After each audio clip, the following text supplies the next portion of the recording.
Whenever you're ready. Okay. So what's up, everybody? Today we're going to be reviewing this Ripsaw tank in 1/10 scale from PigStudios. Thank you so much, PigStudios, for sending this to us. And from what I understand, this starts off in layers, and you got to build it yourself. So again, not your average Lego model. So we've come up with a very nice laminated instruction booklet, as well as inventory booklet, and it's, as you can see, it's quite extensive, and there's definitely some rather complicated parts here, as we can see in this axle.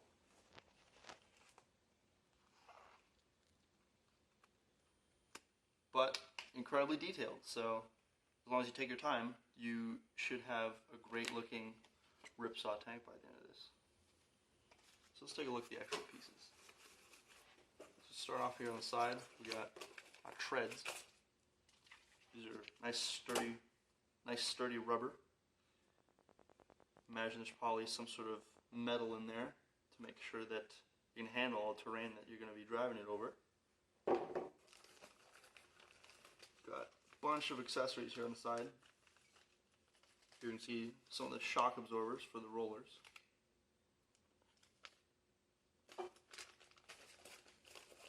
Still more accessories.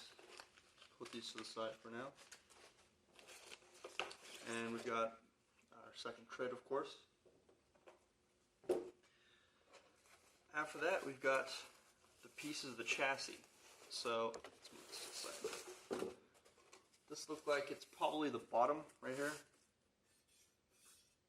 And these are all CNC machined out, so there's some quite sharp edges on it.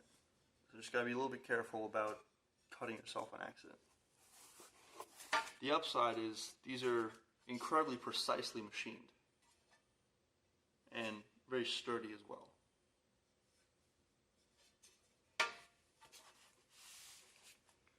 Next up, we got probably the roof and maybe the bottom. That's what I would guess. Again, very well machined. Beautiful chamfers on it. Chamfer? Is that how you say it? The little, like, round part? Chamfer? Chamfer? Fillet. Oh yeah, fillet. What the heck is chamfer? Angled. Alright, cut that out. So we got some great fillets in here. Again, from the CNC machine.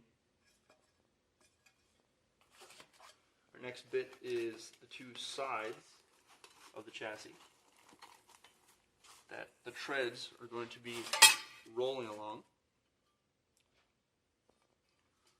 Looking something like this, probably.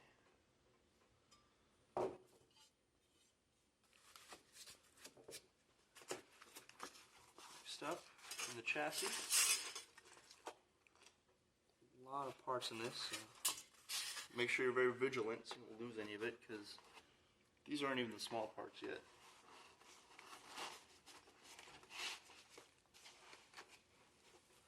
Next, you got some of the more heavy-duty pieces. This is the front end, as we can see right over here, and this is heavy. This is some very heavy-duty material, which it should be. I mean, it's going to be taking the brunt of whatever you want to drive it over, so it's definitely going to do its job well. And here we got some of the rollers. This is, I think, the first plastic piece that we've run into, aside some of the smaller accessories. But if you don't need steel, why the extra weight, huh? And a couple more pieces here.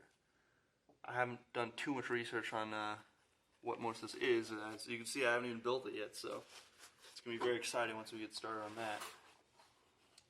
And here's the second to last layer, which has some more rollers in it.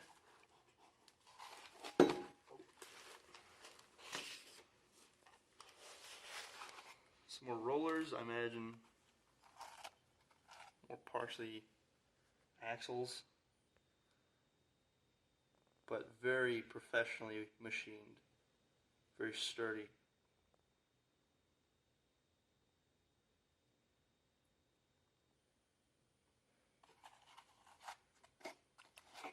And here is actually a perfect example of how good looking this stuff is. Look at those lines.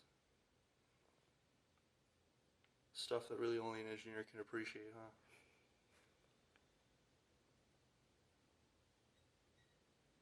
Again, very heavy duty, very thick pieces. This is just about half an inch, I'd say. A little bit less. So yeah, this isn't going to be cracking anytime soon. Incredibly well made. And here we got a bunch more accessories, like we got the chairs from the little pilots in there. Pilots? Drivers? I'm not sure what you would call that. And the primary shock absorbers, you can see them on the manual right here. And right here. Yeah, this is no kid's toy. This is an adult's toy, if you will.